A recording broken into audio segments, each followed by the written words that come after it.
Bienvenidos una vez más a Lo que hay detrás, un podcast donde exploramos lo que realmente pasa por nuestra mente y tratamos temas que no siempre se le dan la importancia que tienen. Estamos aquí en Quack FM con un equipo técnico de 3 chicas que se llaman Aitana, Mari y Carla, y yo soy Lucía y acabo de terminar segundo de ESO. Yo soy Antón y acabo de terminar cuarto de ESO. Yo soy Ana, responsable del proyecto educativo Crecer Creando. Yo soy Halima, estudiante de Psicología. Y yo soy Taisa, he terminado primero de la ESO. Yo soy Camilo y os voy a echar una mano aquí, en lo que yo pueda. El episodio de hoy va sobre el ámbito escolar, sobre el colegio, el instituto y todo lo que conlleva. No nos referimos solo a las clases o a las tareas, también hablamos de todo lo que vivimos dentro del sistema educativo.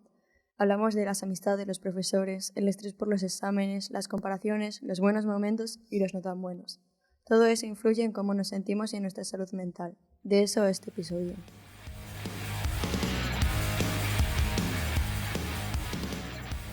Y ahora con ustedes, lo que hay detrás.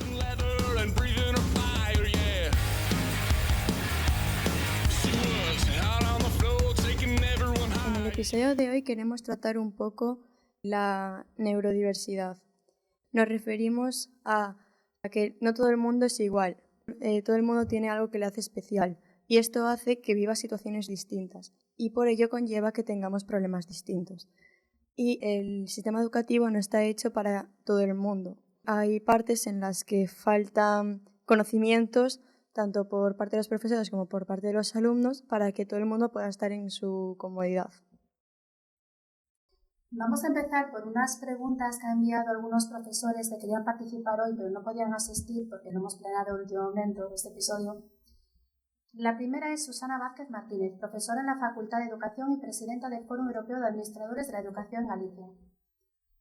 Antón, ¿cómo puedes ayudar a que tus compañeros entiendan positivamente lo que significa ser neurodivergente?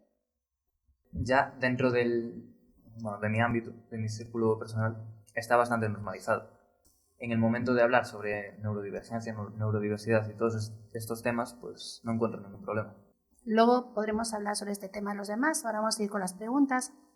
Lucía, ¿qué tipo de espacio en el aula crees que atiende mejor las características diferentes de cada uno? ¿Cómo sería tu espacio ideal en clase? El espacio ideal de una persona sería un sitio donde todo el mundo se pueda sentir cómodo y en confianza, completamente respetuoso con las necesidades de cada persona y sin discriminar a nadie por ser como es o por mostrarse auténtico. La siguiente pregunta es de Víctor Pollán, profesor de matemáticas jubilado y miembro activo del proyecto StarMath Galicia, una iniciativa promovida por facultades de ciencias exactas de toda España para detectar y estimular el talento matemático en estudiantes de entre 12 y 14 años. Víctor pregunta, ¿no sería más adecuado, en vez de evaluar capacidades, evaluar esfuerzos? Porque las capacidades dependen de la persona. De alguna manera pueden ser inherentes a ella o a su trabajo anterior, pero el esfuerzo sería lo más inmediato que ve un profesor o una profesora en su desarrollo día a día de sus alumnos. Halima, ¿qué opinas de eso? De acuerdo. Para responder esta pregunta, yo considero que tenemos que tener otro aspecto en cuenta primero, y es, ¿para qué sirve la educación? Si me preguntas a mí, lo que buscamos es que los estudiantes adquieran ciertos conocimientos y ciertas habilidades. Me parece que es necesario evaluar que se estén adquiriendo esos conocimientos y, por tanto, no solamente eso, la mejoría a nivel de esos conocimientos, sino también estamos para que ganen habilidades y además para ayudarles a tener ciertas habilidades que también ayuden a su vez a adquirir conocimientos. Por lo que considero que no se puede evaluar solamente esa mejoría, pero tampoco podemos dejar de lado la motivación. Eso es algo que, aunque no se evalúe, se debe trabajar con el alumnado. Es parte del trabajo de un profesor trabajar eso con los alumnos, darles herramientas para que puedan superar cuando tienen algún bloqueo, cuando no se sientan capaces, pero no me parece que se pueda evaluar de la manera tradicional la motivación o el esfuerzo, porque eso implicaría también el castigar la falta de motivación o falta de esfuerzo. Han entrado un montón de cosas aquí en este debate. Esta pregunta de Víctor es muy interesante, yo no estoy de acuerdo con él. No estoy de acuerdo en que se tenga que evaluar el esfuerzo.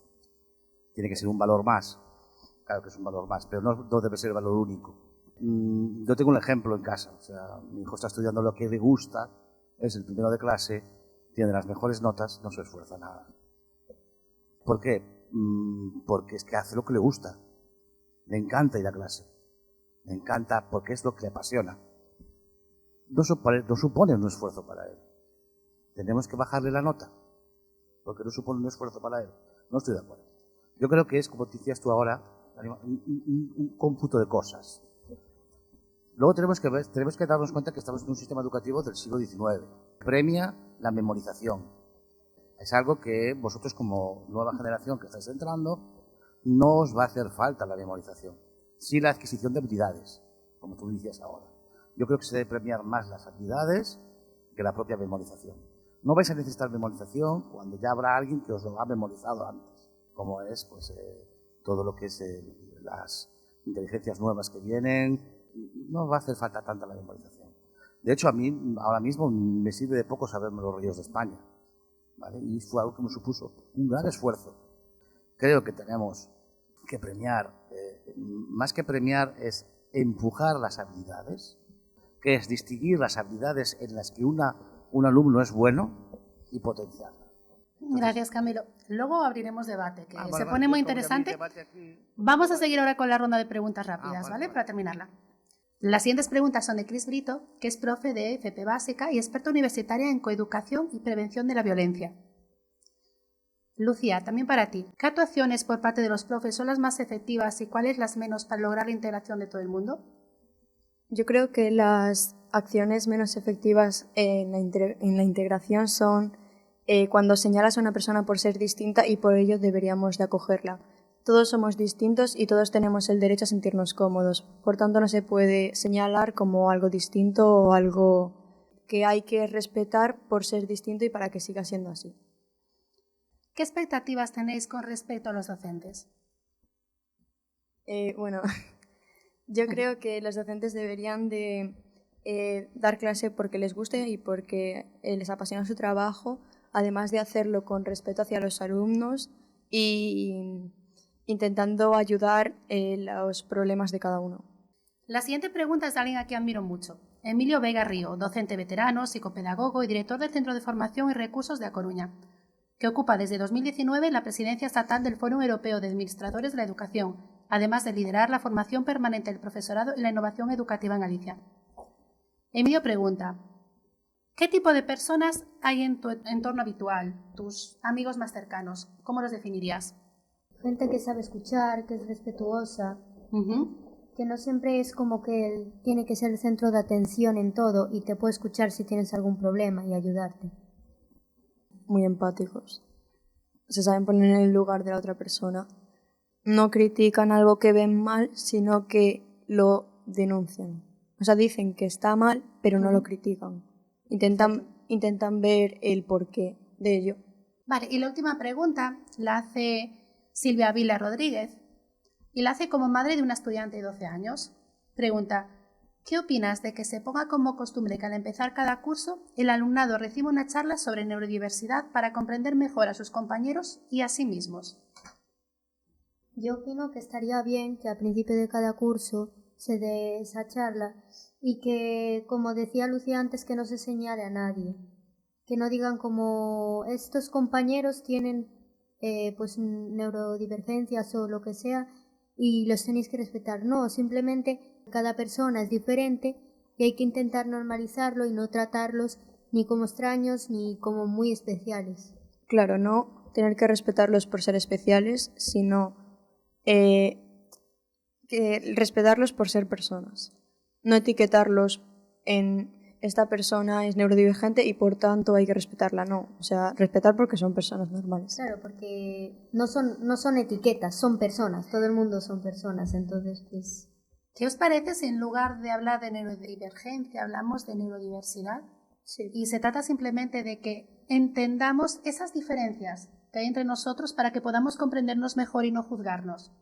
Muchas veces una persona con TDAH en el colegio, en el instituto, no es comprendida, lo cual baja mucho su autoestima, porque lo toman, por ejemplo, por desobediente. Bueno, también mucho con altas capacidades, ¿no? Lo toman por desobediente, por falta de comprensión.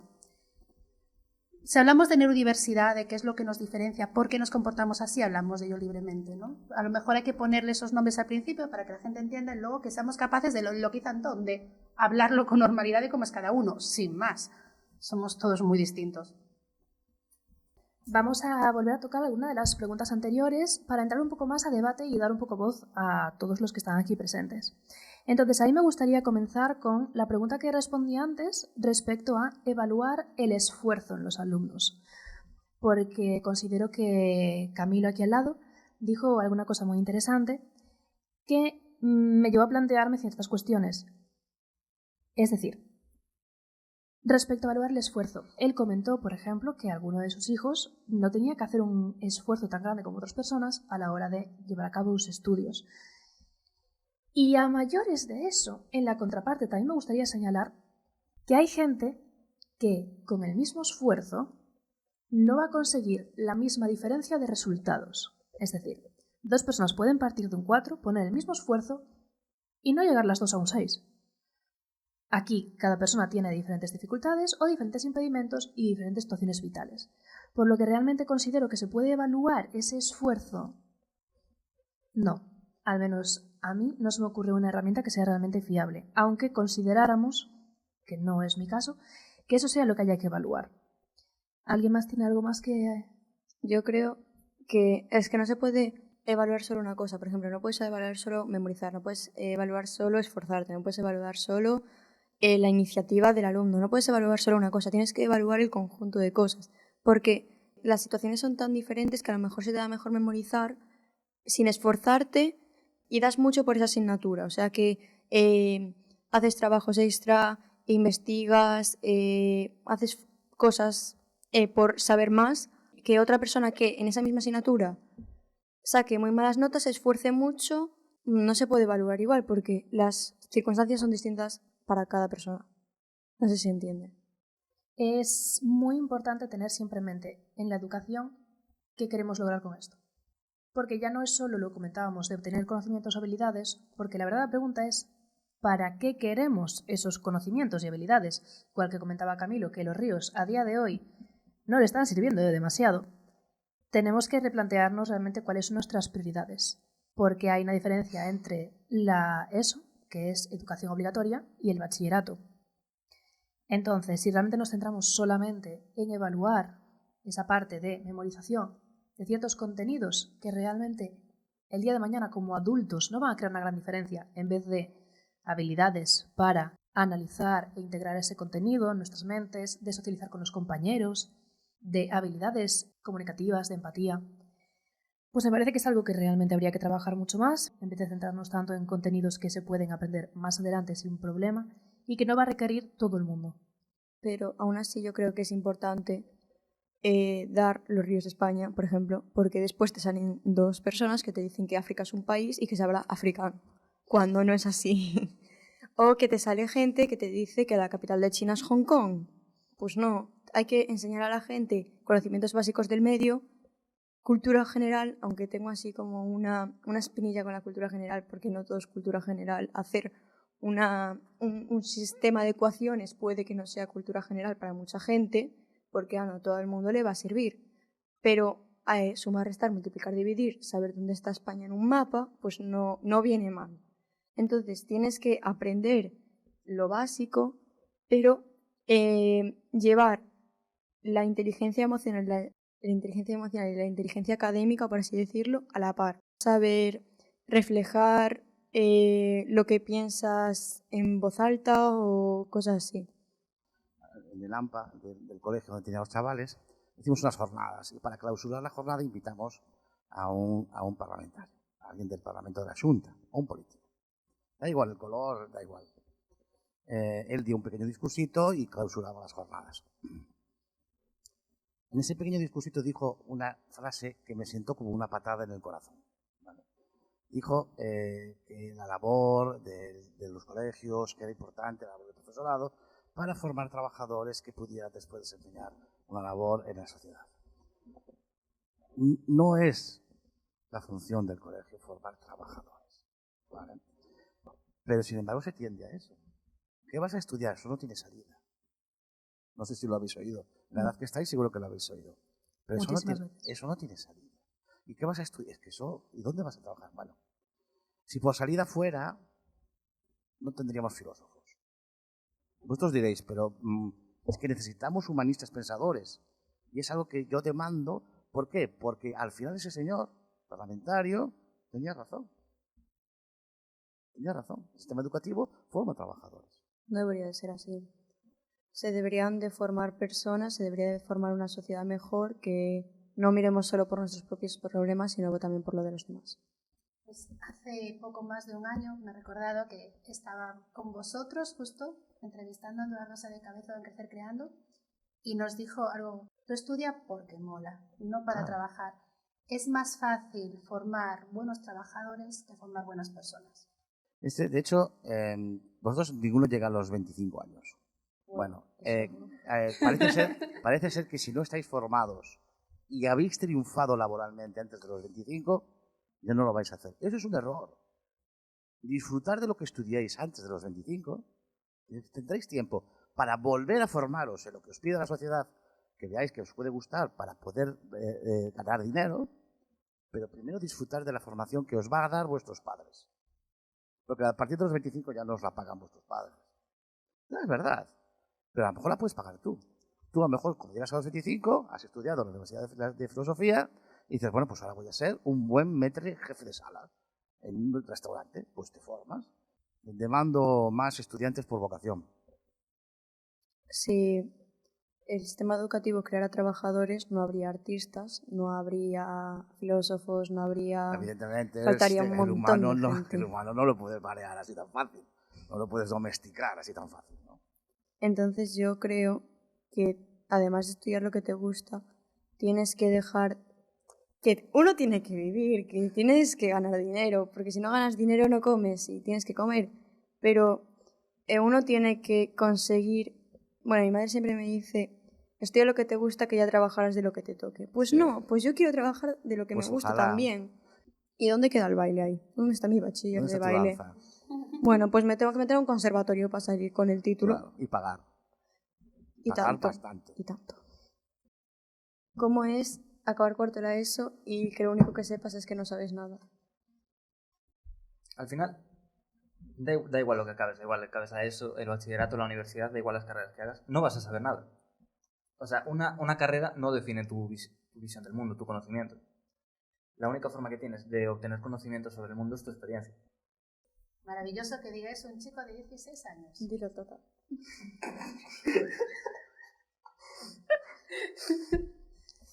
Bueno, volviendo a unas preguntas anteriores que había comentado Lucía, que es importante introducir a estas personas que están creciendo, entrando en una nueva fase como es el instituto, introducirlas al concepto de diversidad en general.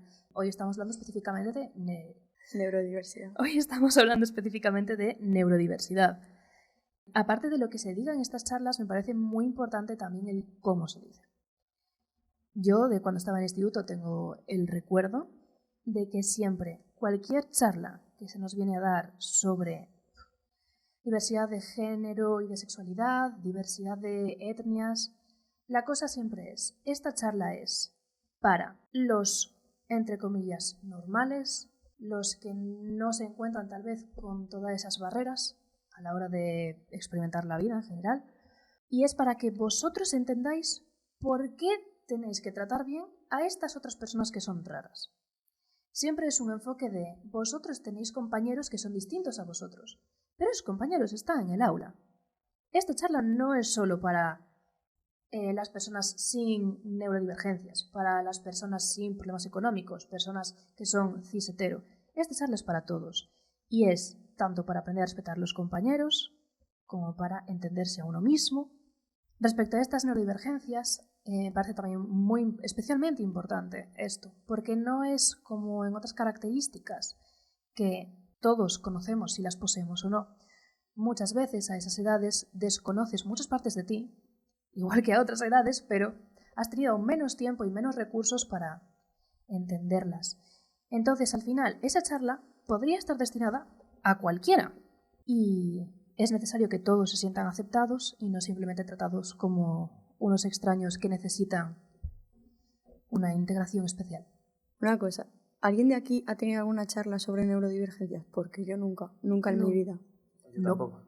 Es algo que no existe, nadie sabe. Tú le preguntas a un niño de mi clase qué es una neurodivergencia y te dicen, como no me viene conmigo, pues, ¿qué voy a saber yo? Pues tienes que saberlo, porque no te puedes centrar solo en tus propios problemas, es lo que decía yo antes. Yo, si me centro solamente en mis problemas, pues, por ejemplo, a lo mejor una persona de color que también tiene problemas, pues no los puede solucionar, porque yo me estoy centrando solo en los míos. Y ahora sí, si solamente las personas de color se centrasen en sus problemas, ¿tú crees que los solucionarían? No, porque necesitan a gente de fuera de ese colectivo para seguir avanzando, a gente que les entienda desde fuera, para ayudarlos para impulsarlos a que la cultura lo reciba. No sé si se entiende. O sea, que vaya, la gente del exterior también tiene que estar educada al respecto, Claro. porque al final, si la discriminación viene desde fuera, aunque ellos sean conscientes de todas las medidas que deben ser aplicadas, ellos solos es imposible que las puedan aplicar. Fijaros Pero, por ejemplo, las neurodivergencias no se ven. no se ven. Es algo que... Mucho más trabajo de campaña hay que hacer Claro, todavía.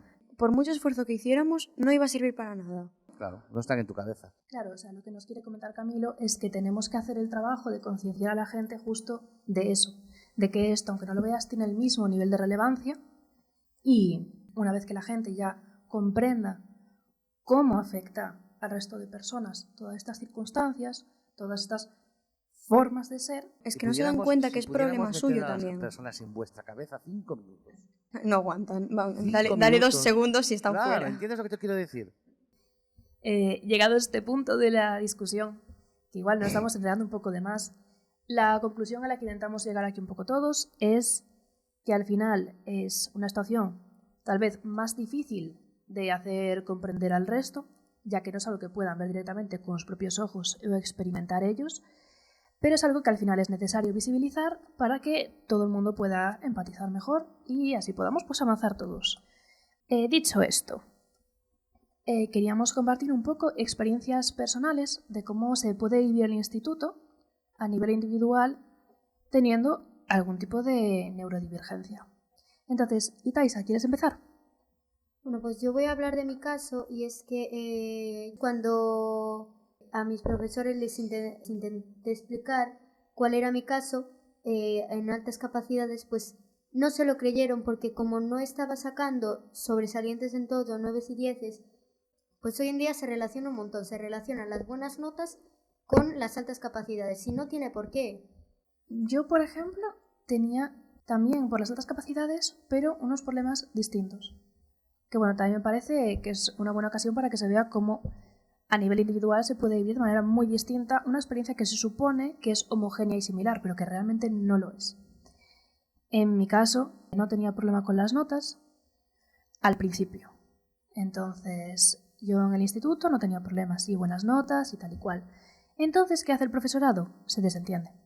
De repente eres el alumno que ponen en la misma mesa que el alumno que no da tirado para adelante con los estudios y eres un profesor más. Que en algunos casos puede ser un estímulo a mayores y puede estar bien, pero no me parece que sea una herramienta que se deba usar sin tener en consideración las características individuales del alumno.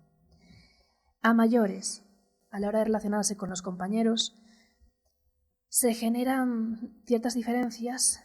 Primero, en el aspecto ya de las notas, se genera esa sensación de como un resentimiento porque tengas que poner menor esfuerzo para recibir los mismos o mejores resultados, lo que al final te hace más difícil socializar con tu círculo de iguales. Y también en edades tempranas se puede mostrar pues, una diferencia en la manera de interpretar y relacionarse con el mundo que puede complicar mucho el sentirse acompañado, el sentirse cómodo en un aula, al tener intereses distintos, a tener un proceso emocional distinto. Y eso realmente al final, el ambiente en el aula es uno de los factores más importantes a la hora de que un alumno se mantenga en el sistema educativo. Que bueno, ya vemos que, por ejemplo, los alumnos con altas capacidades tienen unos índices muy altos de abandono escolar. Luego, mayores, en mi caso, también los profesores tenían unas reacciones un poco raras en ocasiones. en el sentido de están acostumbrados a un arquetipo de alumno y cuando se encuentran algo distinto que no saben cómo llevar, de repente entra a la defensiva y al final se convierten como en el pack de bullies que tienes alrededor, básicamente. Entonces, en mi caso, me hizo bastante complicada la experiencia con el instituto y acabó generando una relación entre yo y mis estudios bastante terrible, y al llegar a la universidad estaba ya tan quemada que me resultaba imposible ponerme a estudiar. Acabé empezando a suspender exámenes porque, para empezar, el ir a un aula me resultaba completamente desagradable. El tener simplemente que sentarme delante de un libro y ponerme a leerlo, estudiarlo, para luego presentarme un examen, estaba todo tan asociado a ese ambiente que básicamente se me convirtió en uno de mis mayores retos simplemente seguir con los estudios. Entonces eso, que no siempre al final es solamente una facilidad. Hay que tener en cuenta que altas capacidades, para empezar, ya no es solo facilidad para memorizar y asimilar conocimiento, que trae con ello también otras características emocionales, otros procesos mentales distintos, y que pues es importante eso, abarcarlo todo y ver que no es simplemente todo es mucho más fácil. Y después como que está la parte de que todo el mundo se compara contigo, en plan, mira, saqué 0,02 más que tú, ya soy de altas capacidades, ya soy muy listo. Y que a veces los profesores se sienten como amenazados porque les reemplaces o porque seas más listo, entre comillas, que ellos o que tengas más conocimientos. Es básicamente que no saben manejar algo que no conocen. Y es si, una ignorancia. claro, O sea, y si no lo conocen... Y ante la ignorancia, el temor es la primera reacción del humano normal. El temor y el miedo a la ignorancia. Pero daros cuenta que un porcentaje enorme de los suspensos es por otras capacidades. Sí. Las altas capacidades no aseguran el aprobado, ¿eh? Al revés, las personas con altas capacidades habitualmente suspenden mucho. Porque no están en clase, no están mentalmente, me refiero. Están fuera de clase, están en otras cosas, en sus cosas en su cabeza, no les aburre, no les motiva. Y en una charla de nuestro posible futuro premio Nobel, que es Sancho Carracedo, uno de los padres del genoma humano, le hice la pregunta: ¿qué cree usted que necesita mi hijo en los próximos años? ¿Qué es lo que cree que le debo aportar? Y me dijo: lo que necesita no tu hijo, sino toda la juventud ahora es motivación. Motivación es lo que más demanda y lo que más les falta. Muchas veces como que, hablando a nivel personal ya, el entorno acababa poniendo a mí mucha presión en el sentido de, si tú tienes la capacidad cognitiva de asimilar fácilmente información cuando la lees, eso implica que debería estar sacando siempre notas increíbles, debería estar rindiendo increíblemente bien. Entonces tienes aún por encima una presión extra, que todos sabemos que ese nivel de presión no ayuda a nadie a rendir bien. Por lo que, aún por encima, luego cuando no alcanzas esas expectativas que son aún mayores a las del resto, te sientes aún peor contigo mismo y acabé generando ese miedo a los estudios y ese miedo al fracaso. Por lo que algunas veces directamente no me presenté a algún examen. O el día anterior intentaba estudiar y tenía un ataque de pánico, pensando en que al día siguiente iba a presentarme al examen y iba a suspender o no iba a sacar nota que tenía que tener. Entonces, ya no es solo tener en cuenta que al final acaba siendo una desventaja ya de por sí muchas veces con este sistema educativo, o ya en cualquier sistema educativo, sino que a mayores el exterior, al no comprenderlo, acaba volviéndose otro obstáculo en el camino. Os leo, en 2024 la Asociación Altas Capacidades CSE alertó de que entre el 35% y un 50% de los alumnos diagnosticados con altas capacidades en España fracasan en la ESO, ya sea por repetir curso, abandonar o no obtener el título, debido a la falta de atención y estímulo específico. Sí, hemos estado hablando de altas capacidades porque es algo que les toca de lleno a muchos de los que están participando en este podcast de un modo o de otro, no solo a los que están aquí en este momento, pero entre todos los que participamos en él de alguna manera hay todo tipo de neurodivergencias. Hay varios con autismo, con TDAH, dislexia y otras neurodivergencias diferentes.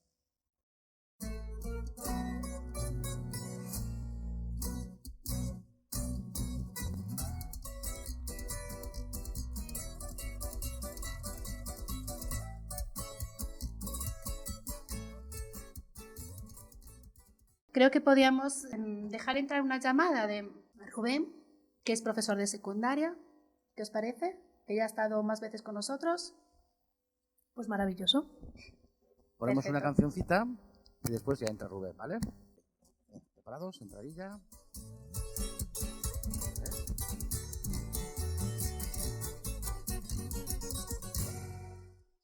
Ya estamos de vuelta con Rubén al otro lado de la línea. Gracias, Rubén, por sacar un rato para nosotros. Encantado de participar en actividades interesantes como las vuestras. Rubén, ¿tienes algunas preguntas para estos chicos antes de que ellos empiecen a preguntarte a ti? Pues, ¿cómo han decidido liarse para hacer radio? Que me parece una cosa súper interesante, además a tu edad. A mí me parece gracioso que te creas que lo decidimos nosotros. Nosotros en Que Se Creando sí hablamos mucho de lo que sentimos, hablamos de cualquier tema muy libremente, entonces estos chicos son impresionantes, tienen unas conversaciones súper interesantes y entienden muy bien sus emociones. Entonces un día hablando con ellos pensé que sería muy interesante que otros adolescentes les escucharan para ayudarles ellos también a comprenderlo.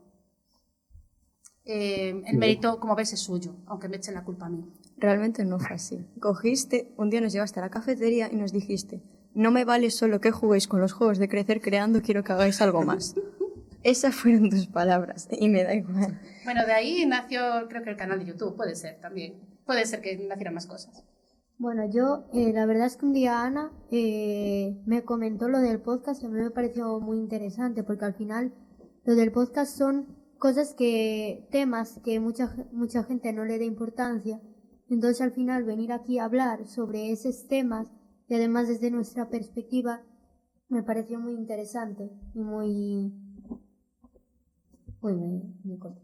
Interesante. muy interesante, ya está. Algo de culpa tengo yo también de que el mundillo de la radio ande por aquí involucrado. Sí. Es algo que a mí me ha picado hace unos años. Soy Camilo Rey, desde la radio comunitaria de Quack FM, la radio comunitaria de la Universidad de A Coruña. Colaboramos con ella y hacemos pues que le explique un poquito a los chavales el tema de la radio.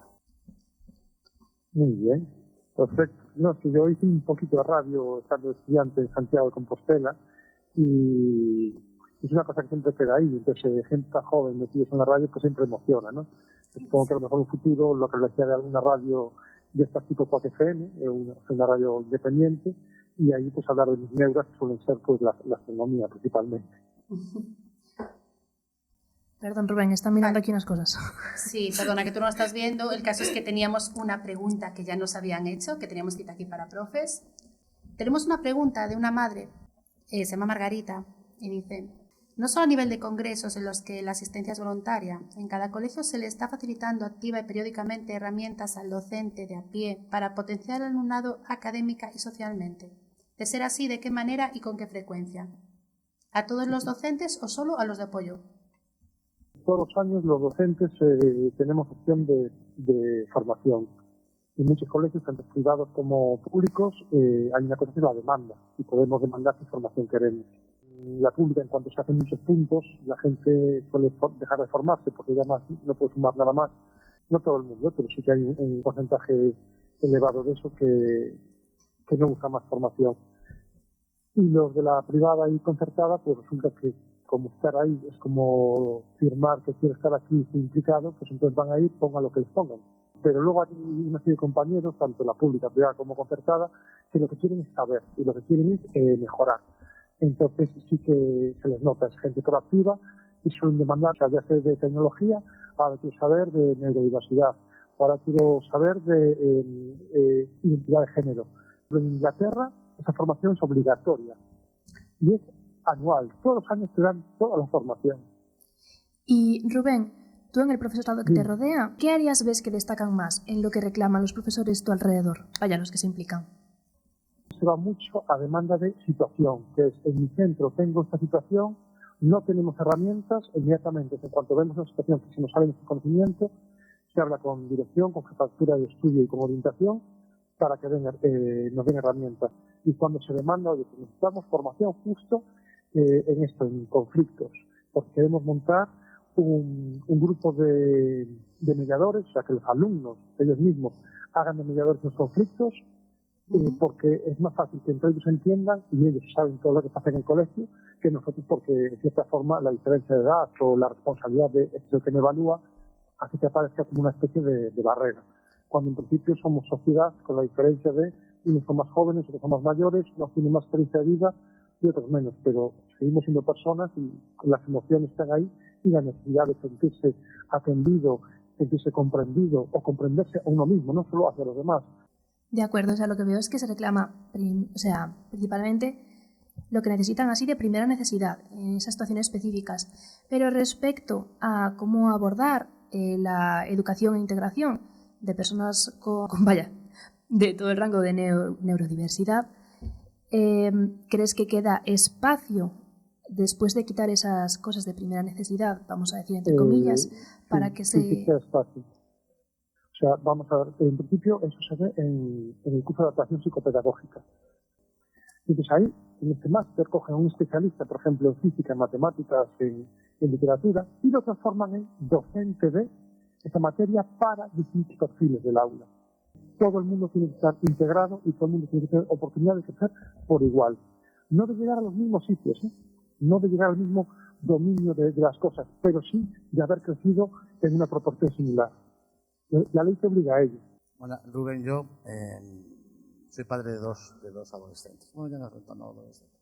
Antes decía dos adolescentes, ya pequeño cumple 18, o sea que ya, bueno, están ahí.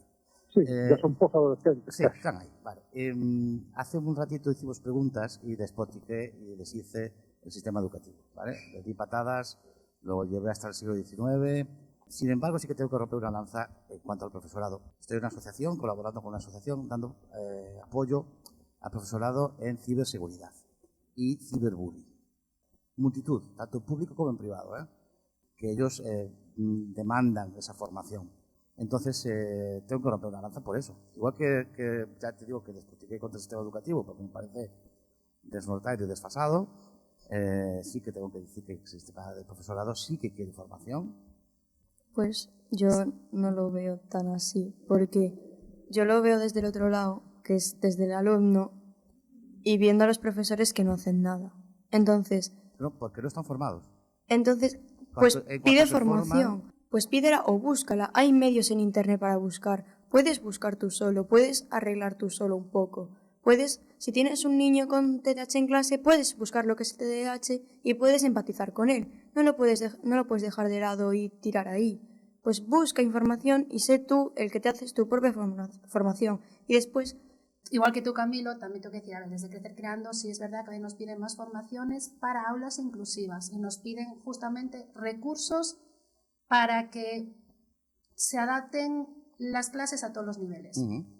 Creo que lo que quiere preguntar esta madre, que ha formado esa pregunta, creo que quería llegar a si se da a todo el mundo, no solo quien lo pida, una formación sobre neurodiversidad. Eso no se está haciendo, claro. ¿Sabes lo que hace Inglaterra? Que es que todos los años pasas por toda la formación. No es optativo.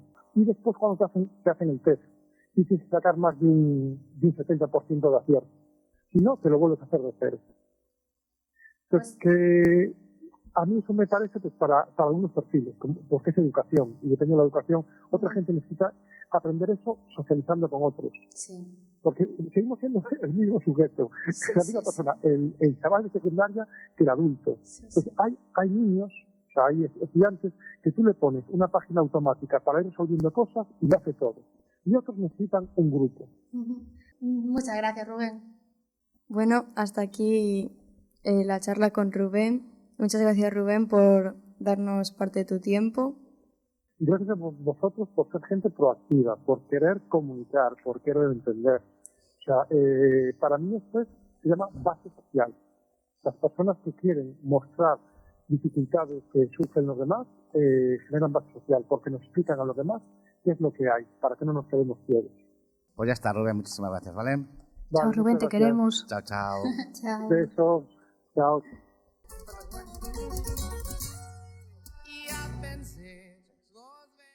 Bueno, hasta aquí el podcast de hoy. Bueno, el episodio de hoy. Espero que os haya gustado, ya que me quiero ya ir a comer pizza.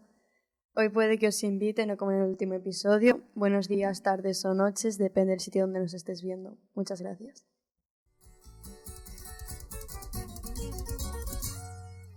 Ya pensé 2 veces